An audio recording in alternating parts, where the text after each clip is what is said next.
Hi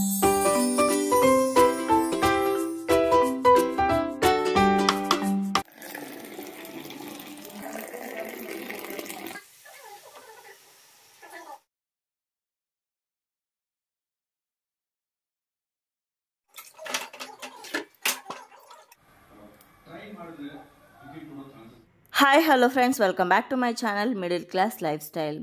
ಇವತ್ತಿನ ಈ ವ್ಲಾಗ್ನ ಶುರು ಮಾಡ್ತಾ ಇದ್ದೀನಿ. ಇವತ್ತು ಸ್ಯಾಟರ್ಡೆ ಹಾಗೆ ಸಂಡೇ ಎರಡೂ ದಿನದ ವ್ಲಾಗನ್ನು ಅಪ್ಲೋಡ್ ಮಾಡ್ತಾ ಇದ್ದೀನಿ. ತುಂಬ ಜನ ನನಗೇನು ಕೇಳ್ತಾರೆ ಅಂತಂದರೆ, ಯಾರು ಕೆಲಸದವ್ರು ಇಲ್ಲದೆ ನಮ್ಮ ಕೆಲಸವನ್ನು ಸಮಯಕ್ಕೆ ಸರಿಯಾಗಿ ನಾವು ಯಾವ ರೀತಿ ಮಾಡ್ಕೊಳ್ಬೇಕು ಅಂತ ತುಂಬ ಜನ ಕೇಳ್ತಾ ಇರ್ತಾರೆ. ನಮ್ಮ ಮನೇಲೂ ಕೂಡ ಯಾರೂ ಹೆಲ್ಪರ್ ಇಲ್ಲ, ನಾನೊಬ್ಬಳೇ ಮಾಡ್ಕೊಳ್ಳೋದು ಕೆಲಸನ. ನಾನು ಯಾವ ರೀತಿ ಟೈಮ್ ಮ್ಯಾನೇಜ್ ಮಾಡ್ತೀನಿ, ಜೊತೆಗೆ ಕೆಲವೊಂದು ಕೆಲಸಗಳನ್ನು ಯಾವ ರೀತಿ ಮಾಡೋದ್ರಿಂದ ನಾವು ಟೈಮ್ ಉಳಿತಾಯ ಮಾಡ್ಬೋದು ಅಂತ ತಿಳಿಸ್ಕೊಡ್ತಾ ಇದ್ದೀನಿ ಇವತ್ತಿನ ವಿಡಿಯೋದಲ್ಲಿ. ಮುಂಚೆ ಎಲ್ಲ ನಾವು ತುಂಬ ಚಿಕ್ಕ ಮನೆಯಲ್ಲಿ ಕ್ವಾರ್ಟರ್ಸ್ಗಳಲ್ಲಿ ಇದ್ದು ಬಂದಂಥವ್ರು ಇಷ್ಟು ದೊಡ್ಡ ಮನೆಗೆ ಬಂದು ಎಲ್ಲ ಕೆಲಸಗಳನ್ನು ಮಾಡ್ಕೊಳ್ಳೋದು ಸ್ವಲ್ಪ ಕಷ್ಟನೇ ಆಯಿತು. ಯಾಕಂದರೆ ಮೊದಲೆಲ್ಲ ನಾವು ಒಂದು ಹಾಲು ಅಡುಗೆ ಮನೆ ಇರುವಂತಹ ಮನೇಲಿದ್ವಿ. ಆಮೇಲೆ ಸಿಂಗಲ್ ಬೆಡ್ರೂಮ್ ಮನೆ ಅಂದರೆ ಕ್ವಾರ್ಟರ್ಸ್ಗೆ ಹೋಗಿದ್ವಿ. ಅದಾದಮೇಲೆ ಡೈರೆಕ್ಟಾಗಿ ನಾವು ಸ್ವಂತ ಮನೆ ಕಟ್ಕೊಂಡು 3 ಬೆಡ್ರೂಮ್ ಮನೇಲಿ ಇವಾಗ ಸದ್ಯಕ್ಕಿದ್ದೀವಿ. ಬಾಲ್ಕನಿಗಳಿದೆ, ಪೋರ್ಟಿಕೋ ಇದೆ, ಮೆಟ್ಲಿಗಳನ್ನೆಲ್ಲ ನಾವೇ ಕ್ಲೀನ್ ಮಾಡಬೇಕು. ಹಾಗೆ ಪಾರ್ಕಿಂಗು ಕೂಡ ನಾವೇ ಕ್ಲೀನ್ ಮಾಡ್ಕೊಳ್ಬೇಕು. ಇದೆಲ್ಲದರ ಜೊತೆ ನನಗೂ ಕೂಡ ಯೂಟ್ಯೂಬ್ ಚಾನಲ್ ಇದೆ. 2 ಮೇನ್ ಚಾನಲ್ಗಳಿದೆ. ಒಂದು ಚಾನಲಲ್ಲಿ ಪೂರ್ತಿಯಾಗಿ ಪೂಜೆ ವಿಡಿಯೋಗಳನ್ನು ಅಪ್ಲೋಡ್ ಮಾಡ್ತೀನಿ, ಮತ್ತೊಂದರಲ್ಲಿ ಈ ರೀತಿ ವ್ಲಾಗನ್ನು ಹಾಕ್ತೀನಿ. ಒಂದು ವಿಡಿಯೋನ ಶೂಟ್ ಮಾಡಿ ಅದನ್ನು ಎಡಿಟ್ ಮಾಡಿ ಅಪ್ಲೋಡ್ ಮಾಡುವಂಥದ್ದು ಸಾಮಾನ್ಯವಾದಂತಹ ಕೆಲಸ ಅಲ್ಲ. ಅದರಿಂದ ತುಂಬಾ ಶ್ರಮ ಇರುತ್ತೆ. ಒಂದು ವಿಡಿಯೋನ ನಾವು ಮಾಡಿಕೊಂಡು ಕೆಲಸ ಮಾಡೋದಕ್ಕೂ, ಯಾವುದೇ ವಿಡಿಯೋ ಮಾಡದೆ ಸ್ವತಂತ್ರವಾಗಿ ನಾವೇ ಕೆಲಸ ಮಾಡೋದಕ್ಕೂ ತುಂಬಾ ಡಿಫರೆನ್ಸ್ ಇದೆ. ತುಂಬಾ ಸಮಯ ಉಳಿತಾಯ ಆಗುತ್ತೆ. 10 ನಿಮಿಷದಲ್ಲಿ ಮುಗಿಸುವಂತಹ ಕೆಲಸನ ವಿಡಿಯೋ ಮಾಡಿಕೊಂಡು ನಾನು ಆ ಕೆಲಸ ಮಾಡ್ತೀನಿ ಅಂತ ಅಂದಾಗ 1 ಅವರ್ ಆಗ್ಬೋದು. ಇನ್ನು ಸೇಮ್ ಅದೇ ಥರ ಪೂಜೆ ವಿಡಿಯೋಗಳು ಅಷ್ಟೇ. ಒಂದು ಪೂಜೆ ವಿಡಿಯೋ ನಾನು ಕರೆಕ್ಟ್ ವಿಧಾನದಲ್ಲಿ ಮಾಡಿ ಅಪ್ಲೋಡ್ ಮಾಡಬೇಕು ಅಂತಂದರೆ ಒಂದು ಹಬ್ಬ ಮಾಡ್ದಂಗೆ ಆಗುತ್ತೆ ನಮ್ಮ ಮನೆಯಲ್ಲಿ. ಇವಾಗ ರೀಸೆಂಟಾಗಿ ನಾನು ನವರಾತ್ರಿ ಪೂಜೆದು ವಿಡಿಯೋ ಅಪ್ಲೋಡ್ ಮಾಡಿದೆ. ನಿಮ್ಮಲ್ಲಿ ಎಷ್ಟು ಜನ ನೋಡಿರ್ತಿರೋ ಗೊತ್ತಿಲ್ಲ. ನೋಡಿರಲಿಲ್ಲ ಅಂದರೆ ಖಂಡಿತ ಹೋಗಿ ಒಂದ್ಸಲ ನೋಡ್ಕೊಂಡು ಬನ್ನಿ. ತುಂಬಾ ಒಂದು ಶ್ರಮಪಟ್ಟು ಮಾಡಿದಂತಹ ವಿಡಿಯೋ, ಹಾಗೆ ಇಷ್ಟಪಟ್ಟು ಭಕ್ತಿಯಿಂದ ಪ್ರೀತಿಯಿಂದ ಮಾಡಿರೋಂತಹ ವಿಡಿಯೋ. ಆ ಪುಟ್ಟದಾಗಿರೋಂತಹ ದೇವ್ರ ಮನೆಯಲ್ಲಿ ವಿಡಿಯೋ ಮಾಡಿಕೊಂಡು ಪೂಜೆ ಮಾಡೋದಕ್ಕೆ ಎಷ್ಟು ಕಷ್ಟ ಆಗುತ್ತೆ ಗೊತ್ತಾ. ಹಾಗೆ ಪೂಜೆ ಏನೋ ಒಂದು ವಿಡಿಯೋಗೋಸ್ಕರ ಮಾಡ್ತಾ ಇದ್ದೀವಿ ಅಂತ ಹೇಗಂದರೆ ಹಾಗೆ ಮಾಡೋದಕ್ಕಾಗಲ್ಲ. ಕ್ರಮಬದ್ಧವಾಗಿಯೇ ಮಾಡಬೇಕಾಗತ್ತೆ. ನೀವು ಯಾವುದೇ ಒಂದು ಪೂಜೆಯಲ್ಲಿ ಏನೋ ಒಂದಿಲ್ಲ ಅಂತಂದರೂ ಕೂಡ ಆ ಪೂಜೆನ ಪೂರ್ತಿಯಾಗಿ ನಾವು ಮಾಡೋದಕ್ಕಾಗಲ್ಲ. ಯಾಕಂದರೆ ನಿಮಗೆ ತಿಳಿಸ್ಕೊಡ್ತಾ ಇರ್ತೀವಿ ಈ ರೀತಿ ಪ್ರಕಾರವಾಗಿ ಮಾಡಬೇಕಾಗತ್ತೆ ಪೂಜೆನ ಅಂತ. ಅಂಥ ಸಮಯದಲ್ಲಿ ಯಾವುದೋ ಒಂದು ಇಟ್ಕೊಳ್ದೆ ಪೂಜೆ ಮಾಡೋದು ಅಷ್ಟು ಸರಿ ಬರೋದಿಲ್ಲ. ಪ್ರತಿಯೊಂದನ್ನು ಕೂಡ ನಾವು ತಗೊಂಡು ಬರಬೇಕು. ಹಬ್ಬಕ್ಕೆ ನಾವು ಹೇಗೆ ತರ್ತೀವೋ ಇಲ್ವೋ ಗೊತ್ತಿಲ್ಲ, ಬಟ್ ವಿಡಿಯೋ ಮಾಡಿ ತೋರಿಸ್ತಾ ಇದ್ದೀವಿ ಅಂತಂದರೆ ಹಬ್ಬಕ್ಕಿಂತ ಹೆಚ್ಚಾಗಿಯೇ ನಾವು ತೊಗೊಂಡು ಬಂದಿರ್ತೀವಿ. ಹೂವಾಗಿರ್ಬೋದು, ಹಣ್ಣುಗಳಾಗಿರ್ಬೋದು, ಅಥವಾ ಪೂಜೆಗೆ ಬಳಸೋವಂಥ ಪ್ರತಿಯೊಂದು ವಸ್ತುವನ್ನು ಕೂಡ ಹಬ್ಬಕ್ಕಿಂತ ಹೆಚ್ಚಾಗಿಯೇ ತೊಗೊಂಡು ಬಂದು ವಿಡಿಯೋ ಮಾಡಿ ಅಪ್ಲೋಡ್ ಮಾಡಿರ್ತೀನಿ. ಇಷ್ಟು ಶ್ರಮವಹಿಸಿ ಮಾಡಿದಂಥ ವಿಡಿಯೋಗಳಿಗೆ ಕರೆಕ್ಟಾಗಿ ವ್ಯೂಸ್ ಸಿಗದೇ ಇದ್ದಾಗ ಕೆಲವೊಂದು ಸಲ ಡಿಮೋಟಿವೇಟ್ ಆಗೋದು ಕೂಡ ಸಹಜನೇ. ಎಂಥವ್ರಿಗೂ ಕೂಡ ಅದು ಬೇಜಾರಾಗೇ ಆಗುತ್ತೆ. ಇಷ್ಟೊಂದು ಕಷ್ಟಪಟ್ಟು ಮಾಡಿದ್ದೀವಲ್ವಾ ವ್ಲಾಗು ಅಥವಾ ವಿಡಿಯೋ, ಇದು ರೀಚ್ ಆಗೋ ಅಷ್ಟು ಜನಕ್ಕೆ ರೀಚ್ ಆಗ್ತಾ ಇಲ್ಲ ಅಂತ ಅನಿಸುತ್ತೆ. ಆದರೂ ಕೂಡ ಬಿಡದೆ ನಾವು ಮಾಡೋವಂಥ ಕರ್ತವ್ಯನ ನಾವು ಮಾಡ್ತಾ ಇರಬೇಕು. ಇದರಿಂದ ನೋಡೋ ಕೆಲವು ಜನಕ್ಕಾದ್ರೂ ಉಪಯೋಗ ಆಗ್ಬೋದು ಅನ್ನೋ ಕಾರಣಕ್ಕೋಸ್ಕರ ವಿಡಿಯೋನ ಮಾಡಿ ಅಪ್ಲೋಡ್ ಮಾಡ್ತಾ ಇರ್ತೀನಿ.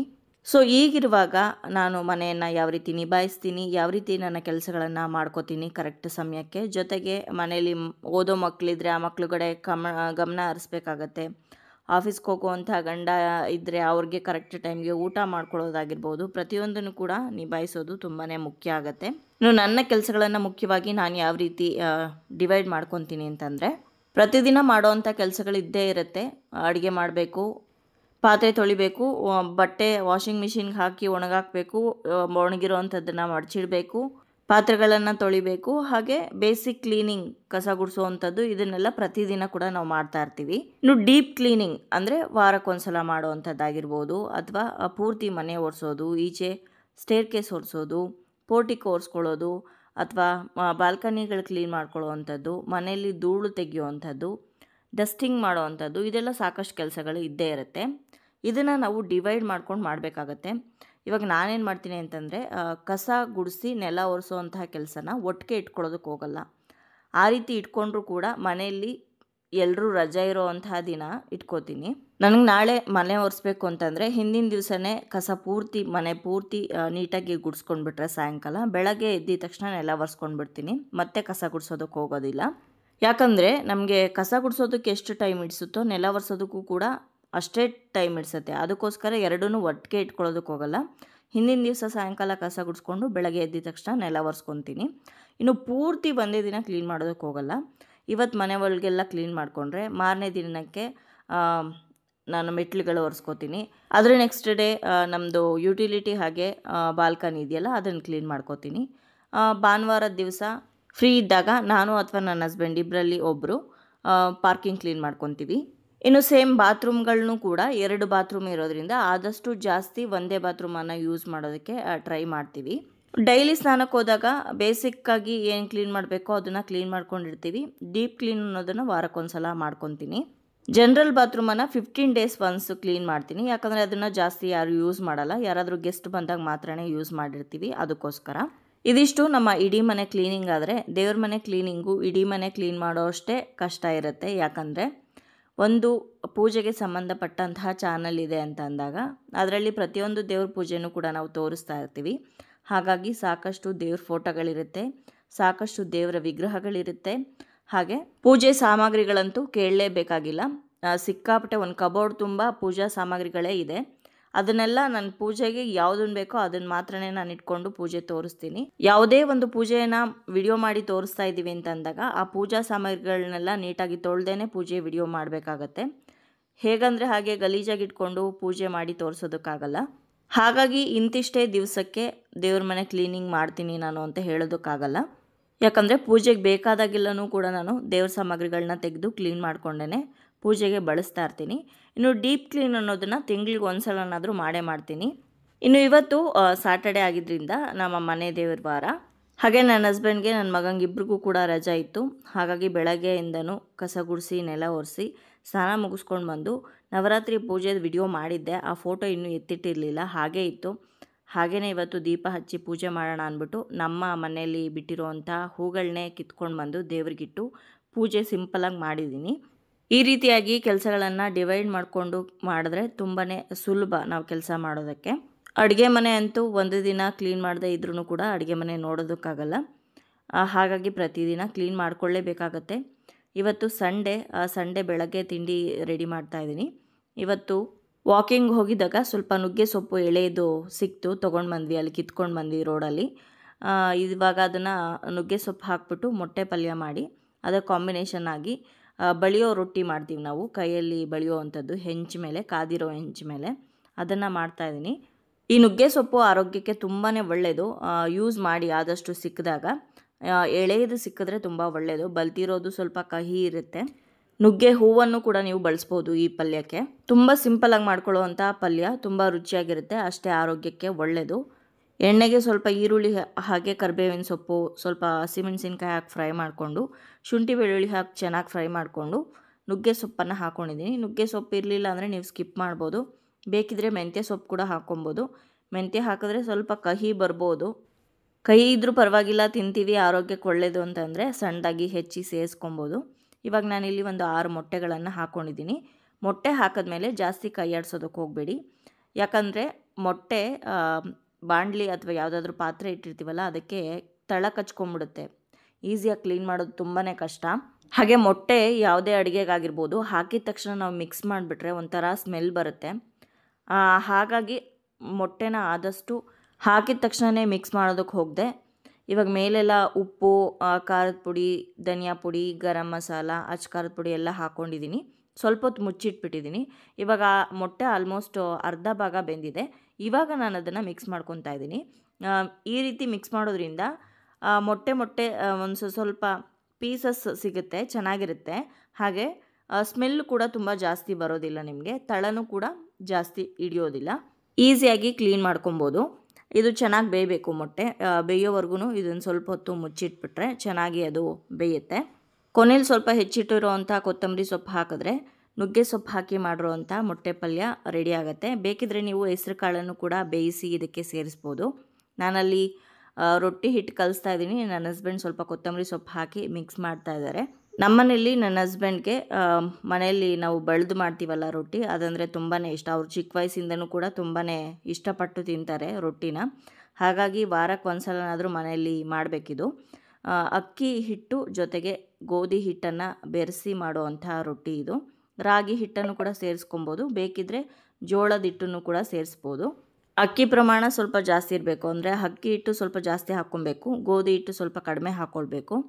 ಅದನ್ನು ಬಿಸಿ ಹೆಂಚು ಮೇಲೆ ಬೆಳೆದು ಅದ್ರ ಮೇಲೆ ಸ್ವಲ್ಪ ನೀರನ್ನ ಸವರಿ ಆನಂತರ ಅದನ್ನು ಮುಚ್ಚಿಟ್ಟು ಬೇಯಿಸಬೇಕು. ಹೆಂಚು ಮೇಲೆ ಬೆಳೆಯೋ ರೊಟ್ಟಿ ಆಗಿರೋದ್ರಿಂದ ಆದಷ್ಟು ತೆಳುವಾಗಿ ಕಲಿಸ್ಕೊಂಡ್ರೆ ಒಳ್ಳೆಯದು, ಈಸಿಯಾಗಿ ಬೆಳೆಯೋದಕ್ಕೆ ಸುಲಭ ಆಗುತ್ತೆ. ಚೆನ್ನಾಗಿ ಒಂದು 5 ನಿಮಿಷ ಬೆಂದ ನಂತರ ಆ ರೊಟ್ಟಿಯನ್ನು ಉಲ್ಟಾ ಹಾಕ್ಕೊಂಡು ಅದನ್ನು ಆ ಕಡೆಯೂ ಕೂಡ ಚೆನ್ನಾಗಿ ಬೇಯಿಸ್ಕೊಬೇಕು. ಎಷ್ಟು ತೆಳುವಾಗಿ ಬೇಕೋ ಅಷ್ಟು ತೆಳುವಾಗಿ ಮಾಡ್ಕೊಬೋದು, ಹಾಗೆ ಗರಿ ಗರಿ ಆಗಬೇಕು ಅಂತಂದರೆ ಗರಿ ಗರಿಯಾಗಿ ಮಾಡ್ಕೊಳ್ಬೋದು. ಈ ರೊಟ್ಟಿನ ಬಿಸಿ ಬಿಸಿ ತಿನ್ನೋದಕ್ಕೆ ಚೆನ್ನಾಗಿರುತ್ತೆ, ಆರದ ಮೇಲೆ ಅಷ್ಟು ಚೆನ್ನಾಗಿರೋದಿಲ್ಲ. ಆದಷ್ಟು ಬಿಸಿ ಬಿಸಿಯಾಗಿ ಮಾಡ್ಕೊಂಡು ತಿನ್ನೋದಕ್ಕೆ ತುಂಬಾ ಚೆನ್ನಾಗಿರುತ್ತೆ. ಈ ಥರದ ರೊಟ್ಟಿ ಕಡಲೆಬೀಜದ ಚಟ್ನಿ, ಕಾಯಿ ಚಟ್ನಿ ಅಥವಾ ಗೊಡ್ಡು ಖಾರ ಅಂತ ಕರಿತೀವಲ್ವ ಅದು, ಮೊಟ್ಟೆ ಪಲ್ಯ, ಕುಂಬಳಕಾಯಿ ಪಲ್ಯ, ಈ ರೀತಿ ಪಲ್ಯಗಳಿಗೆ ತುಂಬಾ ಚೆನ್ನಾಗಿರುತ್ತೆ. ಬೆಳಗ್ಗೆ ತಿಂಡಿ ತಿಂದಮೇಲೆ ಏನು ವಿಡಿಯೋ ಶೂಟ್ ಮಾಡೋದಕ್ಕೆ ಹೋಗಲಿಲ್ಲ, ಯಾಕಂದರೆ ಫ್ರೀಯಾಗಿದ್ವಲ್ವ, ಸ್ವಲ್ಪ ಟೈಮ್ ಒಟ್ಟಿಗೆ ಸ್ಪೆಂಡ್ ಮಾಡೋಣ ಅಂತಂದ್ಬಿಟ್ಟು. ರೊಟ್ಟಿ ಲೇಟಾಗಿ ತಿಂದಿದ್ದರಿಂದ ಅದು ಬೇಗ ಜೀರ್ಣ ಆಗೋದಿಲ್ಲ.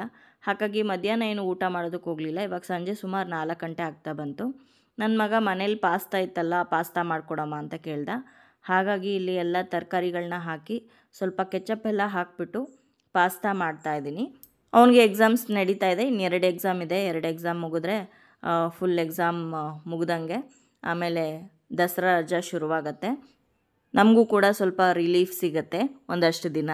ಇಂಡಿಯನ್ ಸ್ಟೈಲ್ ಪಾಸ್ತಾ ಅಂತ ಹೇಳ್ಬೋದು. ನಾರ್ಮಲಾಗಿ ಈರುಳ್ಳಿ, ಟೊಮ್ಯಾಟೊ, ಕ್ಯಾಪ್ಸಿಕಮ್ ಹಾಕಿ ಒಂದು ಸ್ವಲ್ಪ ಎಲ್ಲ ಮಸಾಲ ಪೌಡರ್ಸ್ನ ಹಾಕಿ, ಟೊಮ್ಯಾಟೊ ಕೆಚಪ್ ಹಾಕಿ ಬೇಯಿಸಿರೋಂಥ ಪಾಸ್ತಾ ಹಾಕಿ ಮಿಕ್ಸ್ ಮಾಡಿರೋದಷ್ಟೇ, ಏನು ಸ್ಪೆಷಲಾಗಿ ಮಾಡಲಿಲ್ಲ.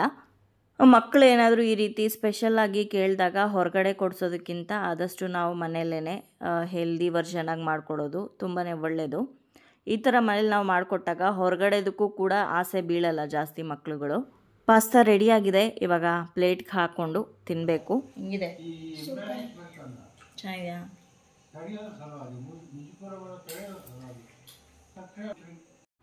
ಇನ್ನು ಸ್ವಲ್ಪ ದಿವಸದಲ್ಲೇ ನವರಾತ್ರಿ ಶುರುವಾಗ್ತಾ ಇದೆ. ನವರಾತ್ರಿಗೆ ಸ್ವಲ್ಪ ಶಾಪಿಂಗ್ ಎಲ್ಲ ಮಾಡಬೇಕು. ಶಾಪಿಂಗ್ ಎಲ್ಲ ಆಲ್ರೆಡಿ ಆಗಿದೆ, ಬಟ್ ಆ ಶಾಪಿಂಗ್ ವಿಡಿಯೋನ ನಾನಿನ್ನೂ ಅಪ್ಲೋಡ್ ಮಾಡಿಲ್ಲ. ನಾನು ನೆಕ್ಸ್ಟ್ ವಿಡಿಯೋದಲ್ಲಿ ನವರಾತ್ರಿ ಶಾಪಿಂಗ್ ವ್ಲಾಗನ್ನು ಅಪ್ಲೋಡ್ ಮಾಡ್ತೀನಿ. ನಿಮ್ಮಲ್ಲಿ ಯಾರೆಲ್ಲ ನವರಾತ್ರಿ ಪೂಜೆ ಮಾಡ್ತಾಯಿದ್ರೆ ಕಮೆಂಟಲ್ಲಿ ತಿಳಿಸಿ. ಈ ಸಲ ವಿಶೇಷವಾಗಿ ನವರಾತ್ರಿ ಮಾಡೋಣ ಅಂತ ಅಂದ್ಕೊಂಡಿದ್ದೀನಿ. ವ್ಲಾಗ್ ಮಾಡಿದ್ರೆ ಖಂಡಿತವಾಗ್ಲೂ ನಿಮ್ಮ ಜೊತೆ ಕೂಡ ಶೇರ್ ಮಾಡ್ಕೊತೀನಿ.